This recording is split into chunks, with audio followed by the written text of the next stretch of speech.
the show. No big deal, though. All right, we are live. Shout out to everybody getting ready for Super Wildcard Weekend. 2 games today, 3 on Sunday, and then 1 on Monday. I noticed there was a typo in my schedule, Greg. It said that Houston is playing on Monday. No. Houston always plays on Saturday of Wildcard Weekend, usually the afternoon game.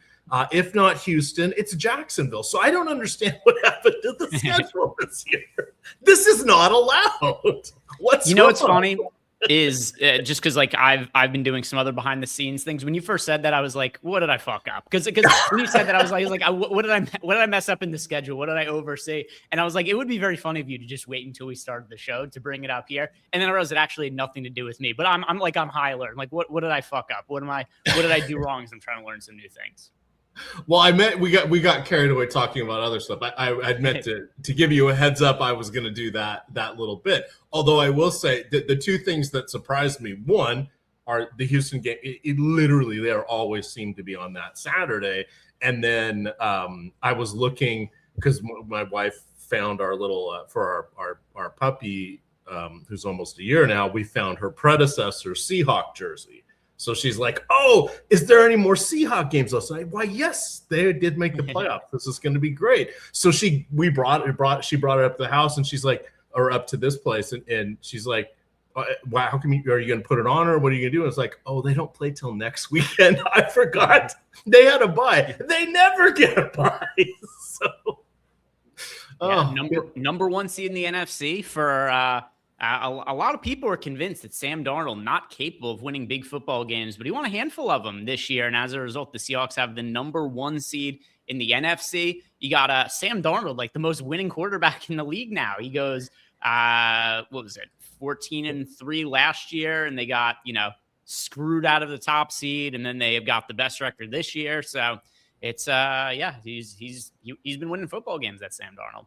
Yeah, it is definitely fun. And chat, not to fear, we're going to get to the NFL here real quick. We're going to focus today on the 2-game Saturday slate. The sites have really embraced the self-contained daily slates. There is Saturday through Monday, but those contests are not overly large as compared to the Millionaire Maker tomorrow. And then I didn't see if there was $1 million today or $500,000, but it's clearly they're focused on the 2 games today. So we'll break it down as such. I'm playing every Showdown, so that is where a lot of my focus has been. But of course, since I did content for the 2-gamer, I will be playing the 2-gamer because that's just the way the ball bounces. Only playing on DraftKings today. But I did a lot of playoff best balls this year, Greg. I think I did 9 or 10 in the DK Millie. Now I had won a bunch of tickets, and that Millie filled on Thursday night around 7. No, it was before NBA tip-off, so around 6:30 Thursday night. So I didn't get all mine in, so I've been joining the other contests since then. But if you start looking at the prizes and stuff, you're like, you know what? I know I'm not playing for a Millie, but that thing's got to be chopped multiple ways. I don't mind playing in some of the smaller contests. It will still be chopped, I'm sure, but it's a few less people to go after. So definitely enjoyed that. Did you do any DraftKings best ball? Yeah, I did a handful of them. I ended up doing, I don't know, maybe like 50 to 60 actually a little bit less than that. Now I'm pulling up. I did 39 drafts. I thought I did a little bit more than that, but either way, 39 drafts. So definitely got some of them in, and yeah, I just found it to be a fun format in terms of trying to sort of like making a Super Bowl parlay in terms of trying to figure out who's going to be playing against who and trying to ensure that you have some chance to win by looking at your roster and figuring out like, hey, if I make it to is there a scenario where this lineup goes to the Super Bowl and actually plays a full team? That's kind of like the name of the game is, can you build a team with decent players that if certain teams win, are you actually live in the final there? So did it. It was fun. And I think there's a pretty good chance too that they'll do more of those best ball drafts in the coming weeks as well for the, after the wild card round is over, they'll probably do ones for the divisional round and so on and so forth. So also wanted to shout out Chris Williams here, who gifted out 10 YouTube memberships here. So shout out to Chris for supporting the channel. Anybody else who wants to support us, just like the video and subscribe, and check us out on Tails also. All right. And Tails is where all my NFL content is. I broke down the 2 gamer, so I'll drop the link to there in chat in just a minute. But you guys can follow me there on free, ladies as well. Not that we're all inclusive, but I'm guessing the 0.3% ladies versus the 99.7% male. We'll just use colloquially, we'll just call everybody guys. Although, I like to call everybody gamers. So do you ever look at the demographics of your Twitter following? I would not even know how to. Okay. All right. So I was just curious. Which of us are more of ladies' men between the 2 of us? Because I don't want to brag, but the last I looked, I think 3% of my followers identify as women. So that's probably a fairly high mark in the DFS and gambling space. That actually, I'm not in. I know how to find followers. All right. Well, we'll have to. We'll get into this for our next show. Maybe tomorrow night we'll have the answer and see if I have more than 3%. But let's get into the games here. First one, of course, is the 10.5 point favorite, Los Angeles Rams on the road in Carolina. Carolina did actually beat the Rams earlier this season. A lot of that was luck. We had Bryce Young go 15 of 20 in that game. He had 3 touchdowns. If I remember correctly, all 3 touchdowns were, I think, at least 30 yards. So he basically threaded the needle in a game and got super duper lucky. And that's just why they play the games. Anything can happen, etc. But with the Rams now having Devontae Adams back, that's going to be a huge thing. He is such a major part of the red zone. I believe 9 of his 14 touchdowns have come when the play has started inside the red zone. So that is going to be important. And then our nighttime game, I was just going to look and see what the final weather ended up being for that one, because I know it's Chicago, so it'll be a little bit cold. Looks like it is going to be right around freezing, potential for light snow. And it's Chicago, so there's going to be a little bit of wind in that 12 to 20 mile an hour range. Don't think it's going to, for the showdown, I don't think it'll overly impact the kickers. But again, like we've talked about on a lot of those showdown games, both in Chicago and in Green Bay, et cetera, it's like they're kicking a rock at this point. So, but that's just for showdown only. Did you have any overarching thoughts? The players, most everybody is healthy. Per se, a couple linemen missing here and there, a couple defensive players missing here and there, but all the offensive players should be good to go today. Yeah, so just kind of in general for today, the 2-game slate. I know people are going to ask us this in the chat about all the slates. So if you guys do have questions that are specific to the Saturday through Monday slate, you could hit us up with that.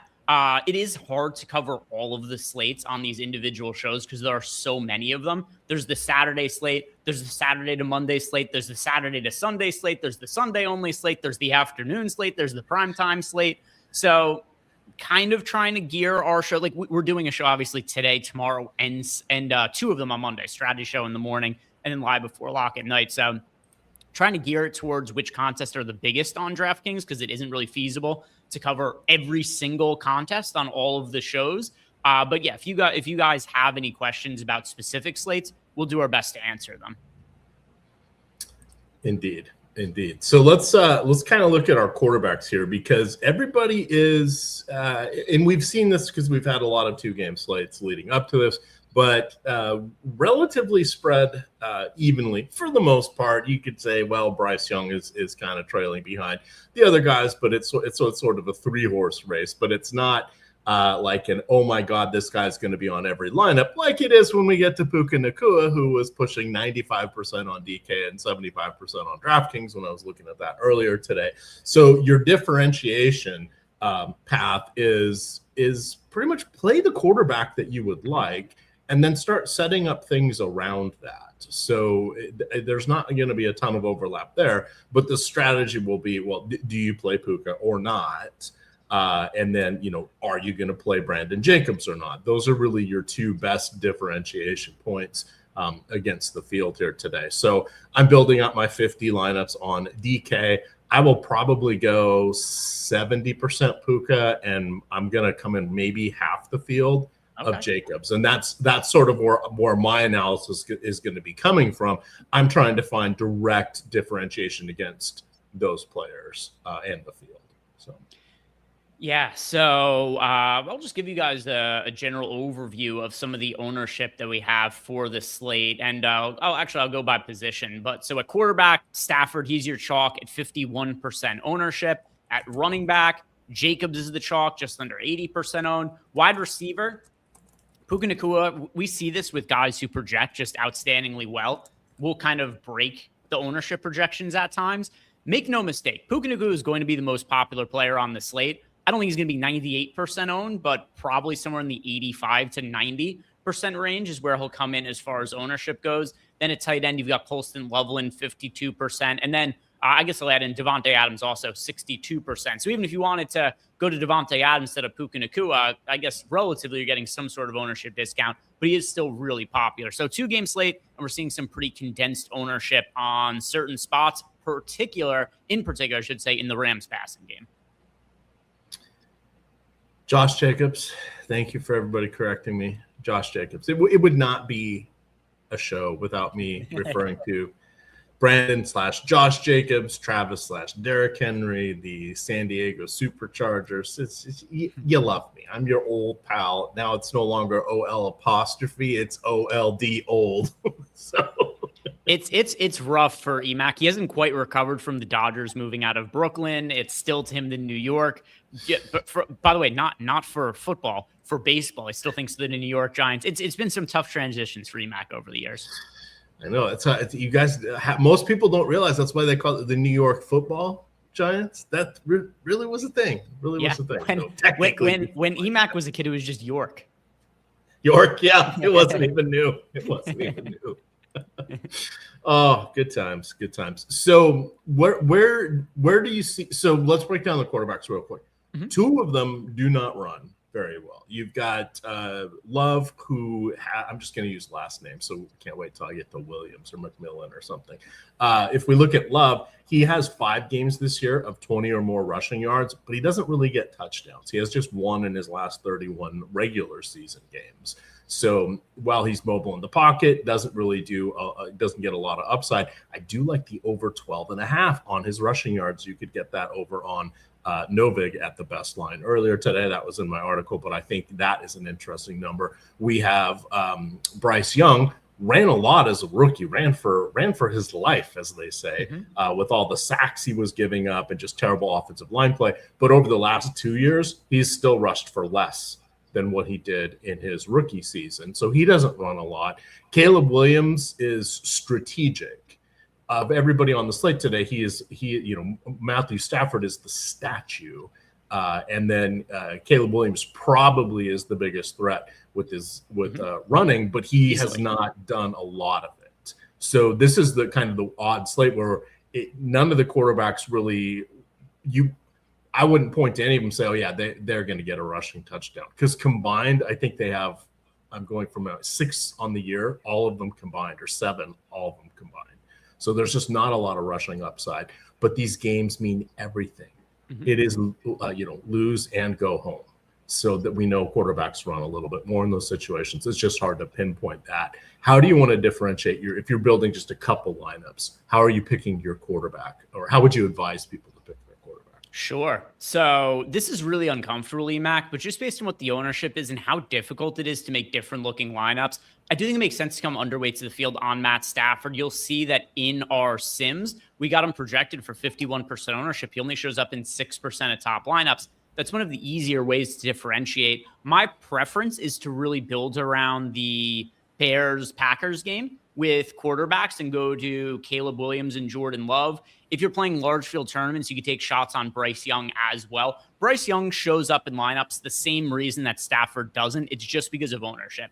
Stafford, 51% owned, Bryce Young, 7% owned. So we do get to 21% of Bryce Young here, but it is only because he's 7% owned. It's not because he projects well. It's not because his pass catchers project well. It is only because he is so low owned for a 2-game slate. So you could take chances for sure on Bryce Young if you're playing large field tournaments, but if you're just playing, a couple of lineups, maybe playing single entry, my preference would be to go to Caleb Williams or Jordan Love and then get away from Matt Stafford especially in single entry kind of tournaments. That's what I think is the easiest way to differentiate in a single entry is with those. That's where you start with your stacks. All right. Let's move to running backs here because you've got some serious popularity going to Brandon Jacobs. Pardon me, I did it again. Josh Jacobs. My mind, I can't remember that. Good God. If there was a rake, if there was one rake within 50 miles of me, I'd find a way to step on it. The thing that's funny about it, too, is that Brandon Jacobs wasn't even that, like, he was fine, but he wasn't even that relevant of a DFS guy. And he's just ingrained in your brain. No, it's how my brain stores things, and it's not fun. Yeah. So anyway, no HD, whatever we call it here, but ADHD, but dyslexic. So that causes some problems here with how my mind stores memories.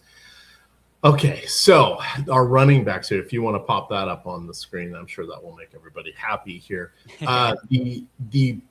So Jacobs hurt his ankle and his knee in week 11. He sat out week 12. He also sat out week 18.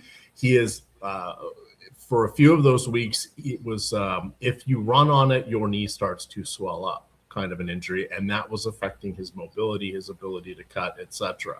He does not have a designation on the injury reports. Therefore, he is getting a very good projection, and he has become kind of the rallying cry for a lot of the content that's out there. So for me, I want to come in under that. One, it's Showdown, or it's 2-game slates. It's crazy. I find the easiest way to be different is to go away from someone like that. I don't, not as much as a couple weeks ago when Mangone and I were talking about going with their backup there with Emmanuel Wilson in there for Green Bay. I don't know that I want to go that path. I'm just looking to go away from Jacobs and place the other running backs essentially and spread things out that way. I get it. If I was and a lot of times I'm willing to take these risks on the players coming back because it would be a different answer for Ricky Pearsall tomorrow. But for this one here, I don't feel great about it. And I just wanted to know what are your thoughts here? I mean, the projections say it's okay. The betting market says he should be okay. The injury report clearly says it should be okay, even though, as you like to say, some of these coaches are damn dirty liars. I'm okay going against it. Maybe I think the play is to put $10 on a multi-touchdown game on the sports book and just be like, all right, well, if that happens, or $20, just be like, all right, if he has a good game, it's going to be through a couple touchdowns. Let me win that ticket, and that'll help offset my foolishness with my DFS entries here. But that's where I really want to make a stand. Do you have anyone like that today? And how do you feel about Jacobs? Josh? Yeah, so I like Jacobs a good amount. He is my favorite running back overall on the slate. I mean, it's the same as what the field is doing here as well by jamming Jacobs. But because he's been banged up as of late, his price tag has come down. I don't hate the matchup against the Bears either. But more than anything, look at the other running backs we have to choose from on the slate, EMAC, where we've got Kyren Williams and Blake Corum. They've been in a timeshare over the last, second half of the season, something like that. And Blake Corum, a couple weeks ago, looks like he injured his ankle bad, ended up not being a really big deal. So you got Blake Corum and Kyren Williams. That's a timeshare. Then you've also got DeAndre Swift and Kyle Monangai. Timeshare. Rico Dowdle and Chuba Hubbard as of late. Timeshare. It was Chuba Hubbard earlier in the year. He gets hurt. Rico Dowdle plays really well. And then it becomes Rico Dowdle's backfield. And then Rico Dowdle starts to struggle. Now it's more of a split. Still leans towards Dowdle. But the point I'm getting at here is I feel so much more confident in the workload of Josh Jacobs than every other running back on the slate that I think it's just overwhelmingly likely it ends up landing in the winning lineup. So I do like the chalk here in Jacobs for today. As far as the lower owned guys, if I'm going to pick one EMAC, it's got to be Blake Corum. He's got a great matchup against the Panthers. On paper, perfect matchup for the running game. The Rams are 10.5-point favorites, so by far the biggest favorite of the entire wild card slate, which almost all of them are only few-point spreads. Other than this one, it's 10.5 points. So in all likelihood, the Rams are going to be running the ball late. It's going to be a split backfield between Kyren Williams and Blake Corum. You're getting Corum at just 11% ownership. So if I'm going to take one of the lower owned guys, Quorum's the one for me. Okay, and that makes sense. And that's why I wanted to talk this through differently, because this is me just taking a strategy based approach. There's no real game theory, I think is the better word. There's no football reason for me to be doing this. I'm just finding data points that semi support what I wanted them to. So that's the path I'm going, which not always the best way to do it. But if we look at it, you can close your eyes and basically pick out the cash game lineup. And I don't want to be anywhere near that for my overall roster construction here. So on the positive side there for Jacob, so in week 13 against Chicago, he was 20 carries, 86 yards, and a touchdown. And then the next week against Denver, he was 12 for 73 with a rushing touchdown and his lone receiving touchdown of the season. Basically, they've taken it easy on him after that, because he played 39% of the snaps in week 16, 28% in week 17, and then he had last week off. So he should be about as healthy as they can get him for this matchup, and that's why he is your cash game guy here.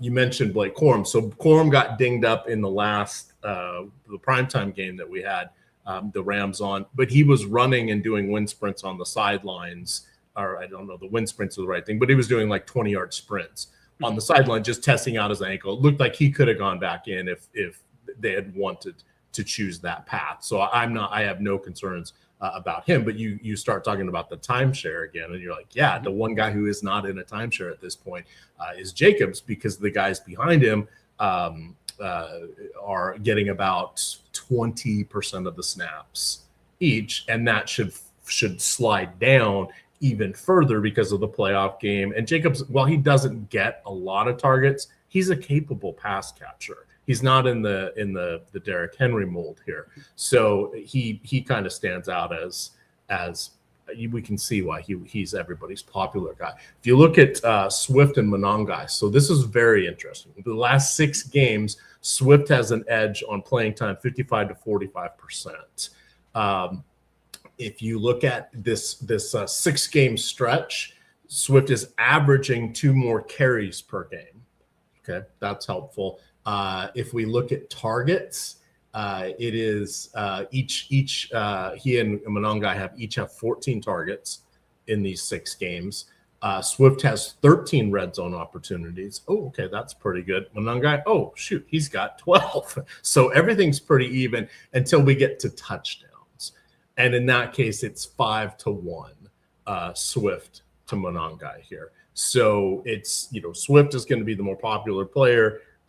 He's going to feel more comfortable, but it's really become a very close race here. And if 3 of those touchdowns had slid over to Monangai, we'd be having an entirely different conversation here. That's how much it would change their fantasy points in just this 6-game stretch. So I like getting to both of them. I believe you can play both of them in the same lineup. And we have seen the Green Bay rushing defense suffer somewhat without Micah Parsons. Now, yeah, he was more of the pass rusher and not quite the run stopper, but it just kind of messes up what they're doing on a whole for their defense. And while neither of these guys is going to be confused for Derrick Henry got 200 yards in his game against Green Bay. And Green Bay's just struggled a little bit here against the run. So that's your vote of confidence for that. You covered the Dowdle and the Chuba Hubbard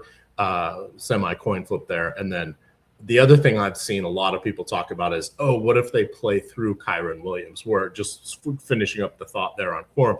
I don't think they have to. And while they prefer Williams, he is their trusted guy. He is, the one they went out there in pass protection, their preferred receiver and all that. Quorum is the more dynamic runner.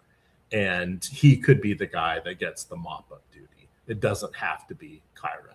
So it's all of a sudden now you can see, well, I see why everybody wants to go to Jacobs. He doesn't have all these asterisks. He's also, if you just kind of think about fantasy over the course of the season, all of these guys, Jacobs the last couple of weeks notwithstanding, Jacobs was a much better fantasy running back than all these other guys over the entire course of the season. Has been more reliable, where other guys at ebbs and flows. Dowdle had his moments when Chuba Hubbard was out, but different scenario now. And then Swift, Monangai, like other than when Swift was out for that 1 week and Monangai became chalk, like it's not like either of them were massively important plays for a lot of slates. And then kind of the same with the Kyron and Blake Corum split as well. So yeah, Josh Jacobs for me. I'll be a chalk donkey on that one. If you don't have anything else to say about running backs, we do have a couple of questions to get to, Emac. Fire them up for us. That is all my running back thoughts. All right. JB Hughes wants me to run a sim for the Rams and Panthers showdown. So here's what I did. I have a sim run for that showdown on my other computer in front of me, and I'll read you off some of the results here, JB. Thank you very much for the super chat. So as far as ownership goes in the captain spot, this is not going to be massively surprising. Puka Nacua, very popular. He's 27% owned, your second most popular captain. It is Matt Stafford at 15% ownership. What are our sims like? So our sims do like Puka Nacua a little bit, but with that said, we're getting underweights to the field. He's in 16% of top lineups, 26% ownership. Here's who we're getting overweight to. Here's one I really like. Devontae Adams. I think he serves as good leverage off of Puka in the captain spot for the showdown slate. 9% ownership to Devontae Adams, 26% to Puka Nacua. One other thing that really matters with Devontae Adams back in the mix, this cuts into the touchdown equity of Kyron Williams and Blake Corum. Because what happens when the Rams get to the 1 yard line? They don't have a tush push. They don't have like a halfback dive. They run up the middle. They have we throw the ball to Devontae Adams and he makes plays to score touchdowns from the 1 yard line. And no other teams really have that play, but he is just uniquely skilled at catching those 1-2 yard passes for touchdowns. So I really like Devontae Adams for showdown at a modest ownership. And then on the other side of the game, the captain that shows up the most coming out of the Sims, EMAC, it's actually Ted McMillan. Risky because he has been wildly inconsistent down the stretch of the season, but on paper, this should be a game where the Panthers have to throw the ball a lot as a 10-plus point underdog. So sims like Ted McMillan as a contrarian captain choice. If we look in the flex spot, the players that show up the most in the flex are Bryce Young, Rico Dowdle, and Puka Nacua. We do get underweight to Stafford in both the captain spot as well as the flex. That'll frequently happen with quarterbacks that don't have much rushing upside. As far as the really contrarian options, Blake Corum, he has ownership sub 20%. He's showing up in 30% of lineup, so he looks like a good contrarian option. The kickers look good. Defenses don't show up a ton for this particular game for showdown, but we've also got Jalen Coker. So a couple of pass-catching options for the Panthers. Jalen Coker in the flex, as well as Ted McMillan in the captain that show up as contrarian options. So if you guys are playing the showdown slate, there's like a brief synopsis of what the sims are liking for it. All right. You know what I'm going to do for everybody? Follow me on Tails, EMAC on Tails. So I'm going to drop this link in the chat. I got, 500 and almost 560 people follow me. Get up to 580, and I will write up the showdown for tonight's game over there on Tails free. But got to be done during the show. I got the NBA show coming up, but I've done half the analysis, or I've done all the analysis already since I did write that up. So that'll unlock your free showdown contest. I like it. Yeah, and if you hate me, you don't think I know anything, I got head-to-heads posted for both showdowns there. Team free money in full effect on that. I noticed you get a lot of new followers each week on Tails. I made the top 10 trending page each of the last 2 weeks on Sunday, which appears to be when we reset the clock, because that's when people are reading the football articles, and then I fall off. But I see you're up there amongst the leaders in quite a few categories, including days. A lot of times you get good streaks there with winning days in a row. So shout out to Greg, because your content's free over there as well. Yeah, and I do my bankroll build threads over there, and I've got a couple of fun football bets up for the weekend as well. FanDuel did a couple of boosts for which player would have the most rushing yards for all of the wild card slate. FanDuel also did one for most receiving yards for the wild card slate. So yeah, there's some fun stuff up there. All right. Are we ready to do our dance with the plethora of wide receivers that are out there? Sorry. One more question to get to also There you go. from Discord. Larson wants to know.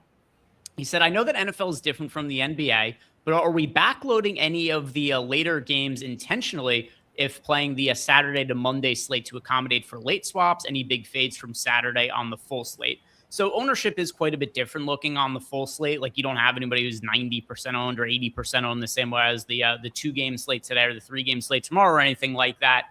But also, these games are so inherently different from NBA for a couple of reasons. First off, there just aren't going to be players who are scratched in the same way for NFL games as basketball. It's just the nature of it being weekly as opposed to daily. But on top of it, also, EMAC, these are super high leverage games. So outside of Ricky Pearsall, who isn't projected in our data right now, we're already expecting him to sit. Like, I don't think there's going to be any key skill position players that are inactives that are stunning to us, right? Like the guys who are out right now in our projections are probably going to remain out. The guys who are in are going to stay in. Like, it would be so shocking if we got to Monday and it's like, oh my God, Nico Collins isn't playing or something like that. Like, there shouldn't be that much that changes from a news standpoint.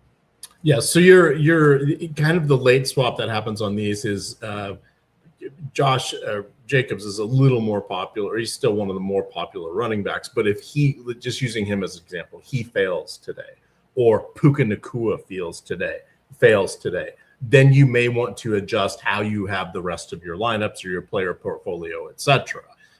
If you don't have Puka and he goes nuts, you now might want to start thinking about a Nico Collins doing something a little more off the board with the Monday night game, which looks more of a defensive matchup than anything else. That's more of the late swap here. It's less about the news for the players, but more about what is already in the books for the fantasy points, which is, it's tougher to do it and have that mindset, right? And that's why I don't like playing the full slate anymore, is because I second and triple guess myself and it ties me into knots. So that's why I love showdowns, Greg. That's why I love showdowns. I only have one choice. Here's one thing that's really cool is now that we have fantasy points included in the late swap tool, so you actually will be able to make swaps to your lineups using the late swap tool, and it'll take into account in the simulations how players have already performed. So something like that actually is really valuable for playing the Saturday to Monday slate, because let's say you have dead lineups or perceived dead lineups, they actually might be able to be salvaged for min cashes using the late swap tool. It'll take into account what players have currently done or already done for some of the previous games or the ongoing games where their fantasy points are at. So late swap in between games, and that'll help optimize your lineups for what's already happened in games that have completed. All right. Any other questions that are out there lurking? We do. We got Miami Mike here, who, what is this? Is this like a Rodney Dangerfield joke or something like this? It is no DFS question. No DFS question. But doesn't this this has to be some sort of old timey joke from like when Mac was a kid? But yeah, I don't know. I don't know who this is from, but yeah, it definitely reads like a Rodney Dangerfield bit. Like, who's your doctor here? Dr. Vinny Boombots? He's like, yeah, my dentist, he's a wise guy. I told him put a new tooth to match the other ones. He put in a tooth with 2K. Like the whole thing. It's just like this. It's like old no respect. No respect, Greg. Yeah, no respect. Yeah. Thank you. Shout out Miami Mike. By the way, Mike, if you have a question for us in chat that's actually related to DFS, you don't have to leave another super chat. Just throw it in and I'll answer it for you. But yeah, if you just wanted to throw in an old vaudeville joke, definitely. It's funny. It's funny. So definitely appreciate it. But if you have a DFS question, we can answer that for you also. All right. Let's hit the receivers here. So I was just looking, Puka, no surprise. He's first team all pro. Stafford got there as well. Last I looked, I haven't looked what Greg has on the screen, but he was basically pushing 95% projected rostership on DraftKings, 75 on FanDuel. It's just kind of the way it's going to go. I have Devontae Adams actually ranked second because I do like that red zone that strategy that they have been going with, as Greg described. So they're my number one and my number two guys. Number three, Luther Burden. Now, a little bit of a risk here because we've Rome Odunze, go University of Washington. Rome Odunze has been out for a significant period of time. He came back and I think it was in warm-ups 3 games ago, might even be 4 games ago now. He tweaked his sore foot or his semi-hairline fracture, whatever he's got going on in his foot, but he is expected to play tonight. What we don't know is we saw Burden start to get up to about 50-60% snap share and route participation, which is the more important part. And then in the middle portion of the season, and then Odunze got hurt, and his trajectory has been very, very nice for those of you that were going down to the last phases of best ball. So what we don't know is how does this all shake out? We can probably assume that Olamides Zaccheaus is going to be an afterthought at this point, but Odunze was the Luther Burden of last year. So it's hard to know how this is going to play out. Plus, you still have DJ Moore. You've got the ascending rookie tight end. You've got Cole Kmet, the veteran tight end. Things are a little bit crowded there, but I kind of like Luther Burden just because we've seen how much of a playmaker he can be. Still very raw, but clearly has the chop. So he's my number 3 guy. Number 4 is McMillan, Teteroa McMillan. And while the Rams are really, really good, they have a great DVOA on defense. They have an excellent pass rush. They put pressure on the quarterbacks. They're good against the run. Their defensive backs, Kobe Durant and Emmanuel Forbes Jr., are below average, like well below average. They're the weak point on that entire defense. So we like McMillan. What's going to happen? Well, they're probably going to roll coverage towards McMillan, but that's just going to be what it is. But he's looking like the front runner in Rookie of the Year because he has had 1,014 yards this season. But he's kind of the next guy. After that, when we start to get into crowded situations similar to our shared backfield, Green Bay, great, but everybody's healthy now. So what happens there? You got Christian Watson, you got Jaden Reed, you got Romeo Dobbs, and then you got the 4, 5, 6 wide receivers. So it's hard to really like one of those guys, but they're definitely in play. Odunze, we're going to have to assume he needs a little bit of a ramp-up period. He did get off to a slow start this season, was not quite as good as promised last year, sort of took a backseat to the resurgent Keenan Allen, but definitely a talented guy. So where does he fit in? And, then we're down to like, what happens? Jalen Coker is there. He'll probably have single coverage. Xavier Legette, hell of a physical specimen, but he can't catch the ball. So challenges there. It gets to be very, hey, if one of these other 9 guys gets a touchdown, they're going to be the path to victory here. But after the top 3 or 4 guys, how do you choose someone? And are you? I'm assuming you're running into that as well. What are the Sims telling us, I should say?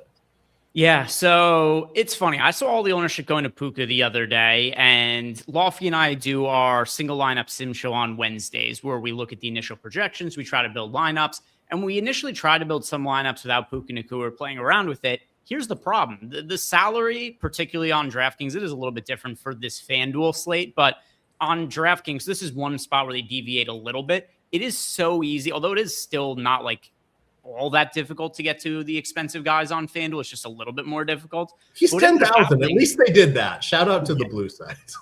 When we tried to build lineups without Puka Nacua, it was just so much salary left on the table that it just is simpler to end up playing him. So he's pulling a ton of ownership. He still shows up in 91% of lineups in the Sims.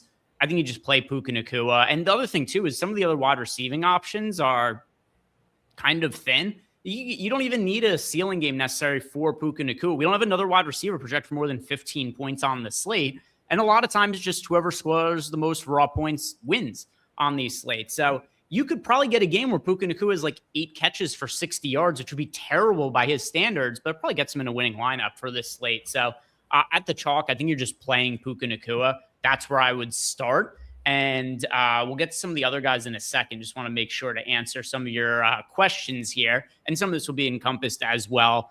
Sally Sal in the chat wants to know favorite wide receiver below 6K. And I know that Sal typically plays over on FanDuel. So for me on the FanDuel side of things, I also like this guy on DraftKings. Jaden Reed it's easy to forget that Jaden Reed just a year ago was considered the most dynamic wide receiver that the Packers have. Remember all those slates a year ago, EMAC, where Jaden Reed would be just the chalk on a main slate?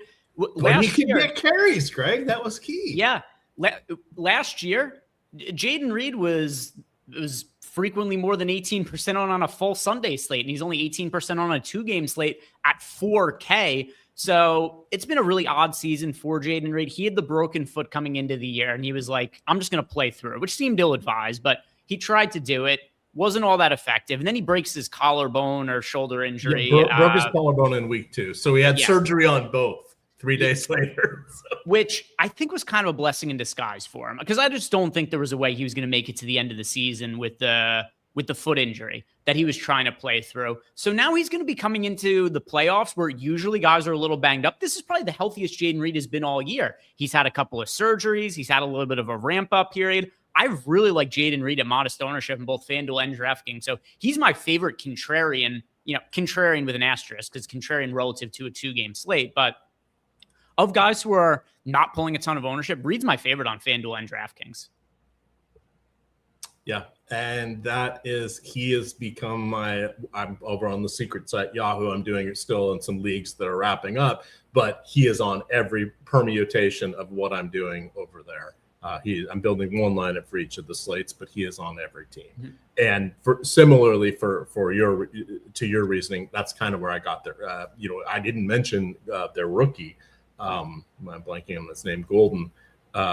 He just disappointed all year. He is kind of an afterthought, but it's Dobbs would be number 2 for me, and then Watson's the wild card, because he can get that downfield catch, but he does, he's missed a ton of time over the last 3 seasons himself, making it, kind of hard to trust. He's more of your tournament game breaker, but Reed does get, or at least if we look at his first 2 seasons and then what little he's played this year, he does get some schemed plays for him in the red zone.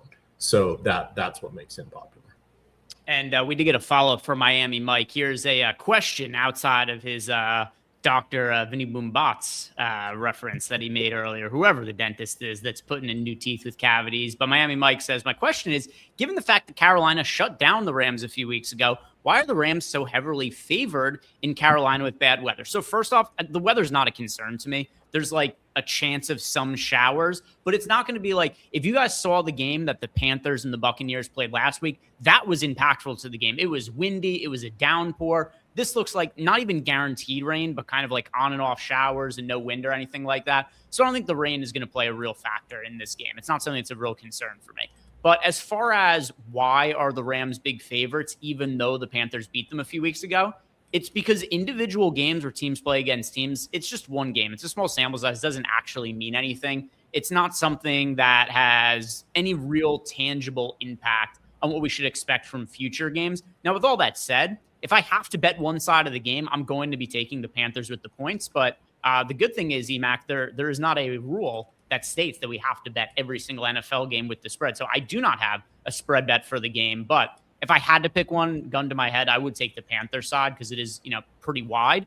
But the game they played previously earlier in the year doesn't really mean all that much to me. I don't know if it's something that you're weighing as you build your lineups or anything. No, and that's and sort of where it goes is I was more concerned about how did it happen. It was just a complete outlier game. If one of those fluky-ish touchdowns didn't happen for Young, they would have lost. The Panthers would have lost. Mm-hmm. And again, I mentioned he was 15 of 20, so it wasn't like it was an any given Sunday game. It was just it was a weird one. Do you remember how the Patriots season started? Yeah, they lost to the Raiders at home. The Patriots. I forgot it was at home. The Patriots lost to the Raiders at home to start the season. So, like individual matchups, weird things happen on a week. I mean, like think we saw we've seen so many good teams lose to the Eagles lost to the Giants this year. Like weird things happen all the time. So Russell Wilson threw for like 500 yards against the Cowboys and lost his job a week later. Just a lot of randomness happens in one game sample sizes. Yeah, but again, these are good thoughts. The other thing that I was listening to a couple different podcasts, one fantasy and then one more NFL related, and they said what was it? That the Panthers are decent at changing their defensive look against play action. And essentially it's because the quarterback turns his back to fake the handoff and then turns back around. And that's when the Panthers are one of the better teams at giving a zone look and going into man, or cover 3 and going into whatever. I'm not a defensive specialist, but that is something that if you don't see a lot can catch you off guard, right? It's like ramping up the variance for 3-pointers when you're a bad NBA team. It was just one of those, everything went their way. It's like these inches, right? These inches are all around us. Yeah, this is what Emac explains to his wife. He's like, no. It's every inch. George is the ball thunder, baby. Woo! As far as the other wide receivers, Devontae Adams, Puka Nacua, they're fairly obvious options. I mentioned that I like Jaden Reed both to save salary and to be a little bit contrarian. Also, we talked about Ted McMillan in passing when it came to Showdown, but the same thing is going to apply here. It just sets up as a good game script for the ball to be thrown to him. And then a popular option, but shows up in the Sims, I think is warranted, Christian Watson. He, to me, is the number 1 wide receiver on the Packers now. He's the downfield target. He has the most upside of anybody if we're just talking about pure passing upside. So I like getting to Christian Watson. If I have to pick one of the Bears wide receivers, it's going to be Luther Burden. I'm just convinced he's the most talented of all those guys now. And in a scenario where Rome Odunze's banged up, you've got DJ Moore hasn't really played the big number 1 wide receiver role coming into the year as we expected, and then Luther Burden is just kind of coming on later in the year, I'm going to go with the guy who I think is just the most talented of all of them. They're comparably priced, they're comparably owned. So give me Burden, who I just think is the best. That sounds perfecto.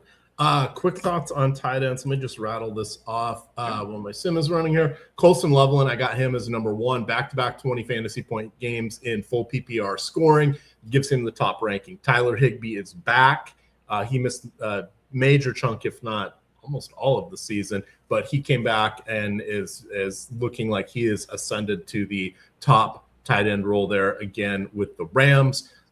You've got Colby Parkinson is going to be the number 2 guy. And then Terrence Ferguson, I didn't see if he was inactive or not, but he is probably faltering away here. And I don't think we're with Devontae Adams back. And then with that whole play action thing, the podcast I was listening to also said you're going to see way less 13 personnel than we did recently. And you could even see 1 tight end sets instead of 12 personnel. So we saw a historically crazy multi-tight end sets when Adams was out. That's all out. That's gone now. So it's tougher to get super excited about those guys. Tommy Trumbull and Mitchell Evans are covering for the Panthers without Jatavian Sanders. Trumbull had 1 and 4 targets with an 80% snap share over the last 2 games. Evans had 2 and 2 targets in the last 2 games. He's playing about half the snaps.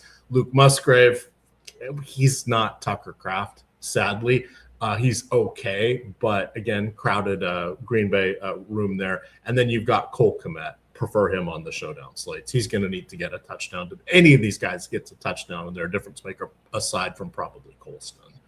But by the way, Ferguson is inactive for today. Okay. So. I figured he was. I just didn't have that screen up, and I have too many tabs open to go hunting for it right now. So. Yeah. So no Ferguson, which at least helps us kind of suss out the tight end situation for the Rams, just because. Trent Williams will play. All right, that is very significant for the 49ers offensive line. But the Rams have so many tight ends they throw the ball to, where you would have assumed Colby Parkinson was just going to be the guy coming into the postseason. But then Tyler Higbee, in a game that kind of mattered at least a little bit for the Rams last week, he was the go-to tight end for the Rams. So then it's like they've got Davis Allen, they've got Ferguson, they've got Parkinson, they've got Tyler Higbee. And so it does help clear up the situation a little bit with Ferguson being inactive. Does clear up the way for Parkinson and Higbee to have clearer paths to be getting targets. Here's the tight end exposure, which Emac talked about just a second ago. Colston Loveland, who I think is the best tight end on the slate of all the guys in terms of just who is the actual best pass-catching tight end. It's Colston Loveland. He also seems to be building a better rapport with Caleb Williams as his rookie season goes on. The only issue I have with Loveland is that he is 52% owned, whereas every other tight end is fairly contrarian. So it makes all the sense to play Loveland. But if you are looking for some lower owned pivots, here's a couple of guys I like. One is going to be Tyler Higbee, just because it seems like he's going to be the number one tight end for the Rams throughout the playoffs, just based on what we've seen since Higbee came back. And then also Luke Musgrave. No Tucker Kraft for the Packers. Musgrave is going to be playing the tight end role without too much competition from other guys. He's only $2,600 and 5% owned. So he's so low owned that I like him as a contrarian option. But that's kind of the way I look at it. If you just want to play the chalk, Loveland is fine. But if you're going to get contrarian, then look at Luke Musgrave for really low ownership, or potentially Tyler Higbee as a little bit of a pivot as well. He's the tight end who shows up the second most for us in the Sims. Did you get any Chuba Hubbard on your rosters? I'm not getting any. Very minimal amount here. He showed up without making any adjustments in the Sims. He showed up in 1 out of 150 lineup. So not really. The guy who I do want to make an ROI boost to have show up in more lineups is Blake Corum, who won't show up in a ton of lineups unless you do that boost. So I do think it makes sense to just do an ROI boost to Corum. And if I go in here and just do a boost, I'll show you guys what he shows up. If we just give him like a 40% ROI boost, he shows up in 12% of lineups. My preference is to get him around 20% or so. Yep. Let's see. So I did a 65% ROI boost. I got him into 21% of lineups. And then in turn, if you do boost Corum, it will bring down the exposure to Kyron Williams a little bit, but I'm cool with that trade-off. Completely agree on that. I was just surprised I'm not getting Hubbard at all, but I'm getting 16% Manon guy on my 52 game slate lineups, 22% Quorum, I capped Dowell, got him at the field, went 50% on Jacobs. Mm-hmm. The field is at 75-ish, it looks like. Swift, I'm at 55. That's above the field. That's at 40. And then Kyron, I'm trying to match the field. What are you doing with where would you go on Puka? Just so if the choice is, I'll put this a couple of ways. If the choice is 100% of Puka, 50% or 0%, my answer is 100%. And he just easily fits into lineups, especially on DraftKings, to where I think you just play him. He's overwhelmingly likely to be in the winning lineup. If you look at our boom bust data, what are the odds we have on? All right, I'm going to go to the boom bust tool for the Saturday slate. We have Puka Nacua optimal 94% of the time on DraftKings. On FanDuel, he is optimal a little bit less, but still 69% of the time. But he's also not as popular over on FanDuel. He's 74% owned as opposed to over 90% owned. But still, at the same time, I mean, to me, Puka is the best overall play on the slate, even with all the ownership. Yep. All right. Get this about to upload here. All the exciting stuff. Oh, we didn't really mention defense. It's a crapshoot. Everything looks pretty even. You're hoping for a splash play, if you will. Tune in at 6 o'clock. See Chris Spags from Splash Play breaking down the NBA slate tonight. But you're looking for a scoop and score, pick six, kick return, etc. That's going to be what the difference maker is. It's none of the defenses are horrible today. None of them are, with the way the matchups work. Even when you get to the Rams, they're not, I got to play this defense kind of situation. Yeah. I mean, I think a lot of people know about my disdain for defenses. To me, especially if you're hand building a lineup, just save the defense for last and you just plug in whatever fits at the end. There's so much randomness to defense. You'll sit here, you'll be like, I don't want to play the Panthers defense. They're going to get killed by the Rams. And like somebody returns a punt for a touchdown and it matters for no reason. So the Jets game where they had 2 kick returns. Yeah. The Jets, 0 interceptions the entire season. They've been optimal on multiple slates with zero defensive interceptions the entire year because of, special teams touchdowns. And that we see it all the time. More often than not on 2, 3, 4 game slates or, like one of these playoff Saturday through Monday slates, it's the team that returns a punt or a kick for a touchdown. That's the winning defense. And like, how do you rely? It doesn't even have anything to do with the defense. It's not all that predictable. Yeah. Just the way the crazy ball bounces. Yeah. But also any defenses in play, you could go to the Panthers at 2K. You could pay up for the Rams at $3,500. They're very popular at nearly 50% ownership. And then also for a 2-game slate, you could absolutely play your defenses against your opposing players as well. It's nearly impossible to get away from doing it. And the single lineup sims allow for it, the regular sims allow for it. We have rules for full slates that actually will not allow lineups to be built in the sims that have players versus defenses. But yeah, for 2-game slates, that doesn't exist anymore. You kind of have to do it in order to get the different sorts of lineup combinations to even show up. And maybe that's even a contrarian way to look at the slate. If you want to play like a Ram stack with the Panthers defense, maybe all of the defenses suck. We just have the cheapest defense. Like that's completely viable for this. All right. I'm actually going to play 7 of my lineups with negative ROIs. I'm okay with that. The reason being, those are the lineups that are getting in Monangai and Quorum, and okay. they just don't rate out as well as everybody else. And I want to get these uploaded right now. So go for it. I'll take over while you do that, Emac. I'm checking Discord to see if there are any final questions. If you guys do have any questions for us in Discord, hit me up. I'll be on the lookout for that. And also, if you haven't done it yet, like the video, subscribe to the YouTube channel. If you want to know how you get access to our Discord channel, simply sign up for any of the packages that we have here at Stochastic. Links to sign up are down below in the YouTube description box. Super easy. Just go to YouTube, scroll down, click on one of the sign up links that will take you over to our sign up page, and you could pick up whatever. Oh, do we get I missed that. Mr. Hill, my bad. Oh, yeah, we got a couple of super chats that came in here that we missed. All right. Mr. Hill, guys, last guy in, Watson or Burden? Watson for me over Burden for sure. And once again, apologies for missing that. And then Malcolm Judge wants the optimal DraftKings lineup. Yeah, I'll go to the single lineup sim. And let's see, 0% randomness, complete the lineup.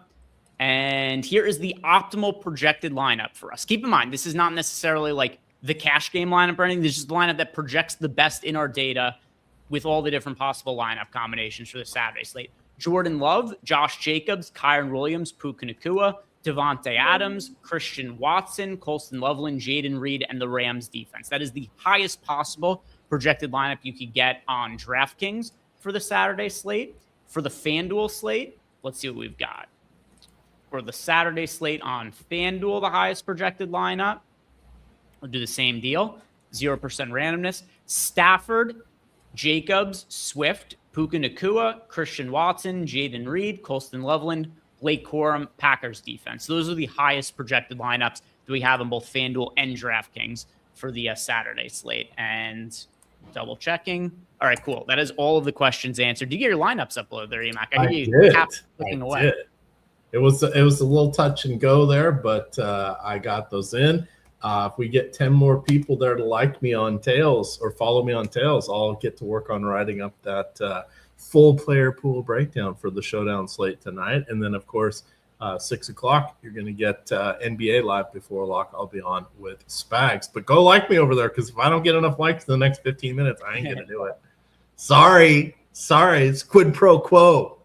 Got to draw the line in the sand somewhere. Also, want to let you guys know about DraftKings Best Ball. They were the sponsor of today's show, and they did run a massive Millie Maker contest. You guys should really be checking out DraftKings Best Ball if you aren't already. I made a good chunk of change this year in the regular season Best Ball contest, and hopefully that is going to carry over to the playoffs as well. If you want to get in on the action, download the DraftKings Daily Fantasy app and draft your playoff Best Ball lineup. You could get a shot at a $1 million top prize. Drafts stay open until the postseason kicks off, so a few minutes from now. And then also, if you want to go ahead and sign up, there is a link down below to go and check out DraftKings. If you have a gambling problem, call 1-800-GAMBLER. In New York, call 877-HOPE-NY or text HOPE-NY at 467-369. In Connecticut, help is available for problem gambling. Call 888-789-7777 or visit ccpg.org. 18 plus in most eligible states, but age varies by jurisdiction.